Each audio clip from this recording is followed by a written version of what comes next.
welcome. I'm the Mediumistic Mama, and today I just wanted to talk a little bit about emotions and how they can really be poisoning your body and your mind. And I know that's a very bold statement to make, but I have some experiences to back this up. So let's get right into it. Emotions are just energy in motion, and they're not meant to be held onto. They are meant to be felt, brought up, processed, and moved through our bodies. It's when we suppress and repress them and sort of push them down and hold them down and hold them back is when they really start to mess with our bodies, right? Because it has to go somewhere. So it goes into the tissue, it goes into the cells of organs of our body, and it can really cause problems if we're not prone to seeing this and understanding it and working through it. So I have come across three major ways or reasons that people might do this. So number one, you could be an empath or a sensitive, and usually people that are that sensitive feel other people's emotions, and it could become too overwhelming or too much for them to process of their own, or they might not understand that they are actually picking up on other people's stuff, and they might feel like it's theirs, and it just might be too much and it might be too intense. So they might go ahead and just shut off and shut down and sort of wall off to emotions in general because it's just too hard to handle, too hard or too icky to handle. And the number two reason that I've seen mostly in my work for people that like to or have the pattern of repressing and suppressing is that it was modeled by a parent. So either one or both parents weren't really great at expressing themselves or being okay with emotions in the first place. So you kind of learned, or this type of person might learn that it's not okay, or just not even know what it's like to express or to be expressive and really be on top of and divulge, what is there and what emotions are coming up in the moment.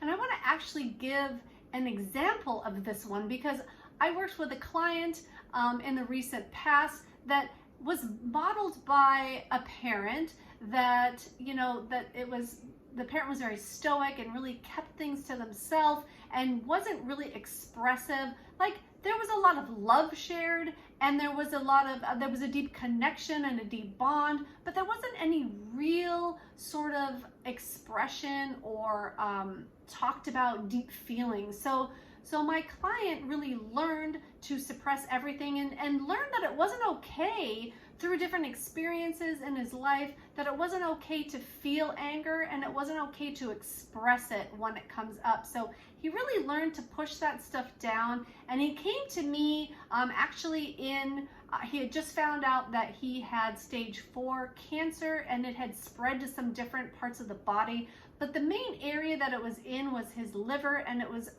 there was just a lot of anger and resentment that had built up there, and he wasn't even aware of it. So these things can happen when we're not even aware that it's there or that it's happening to us. So that's why it's so important to be in touch with your emotions and to process through them so you don't get stuck with any of them.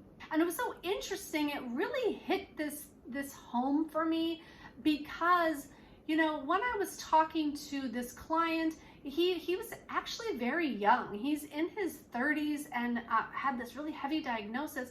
And when he came to me, the way that he spoke about it and the way that he talked about it was so nonchalant and matter of fact. It's like he couldn't even get in touch with the feelings that he had cancer and that he had stage 4 cancer and that he was looking at his mortality in his 30s. And really what spirit said to that, we asked the question, like, why is this happening, and why is this happening now? Well, he had many lifetimes actually where he was trying to overcome this and deal with this expression and this not suppressing emotions, but he never had really gotten to the place where he had transformed it.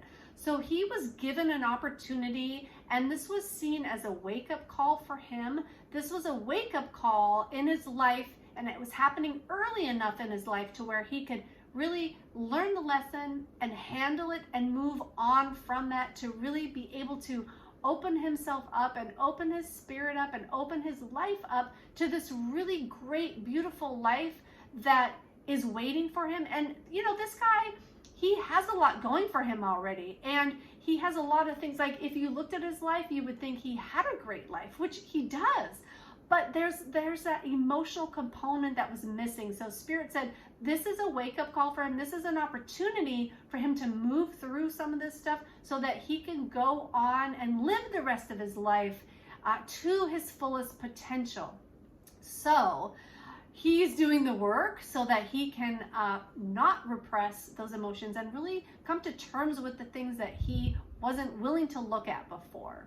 So the number 3 reason that I have seen that people suppress emotions is because there's a direct experience linked to this. Like, something happened where you were expressing yourself and it turned out negatively for you. And when we're children and we have the child mind, it's hard to discern and it's hard to process through some of these things. And so automatically, like, if something happens to you in childhood where you feel like it's not okay and it's not acceptable to express yourself in such a way, you will learn to not do it because it does not provide favorable results for you.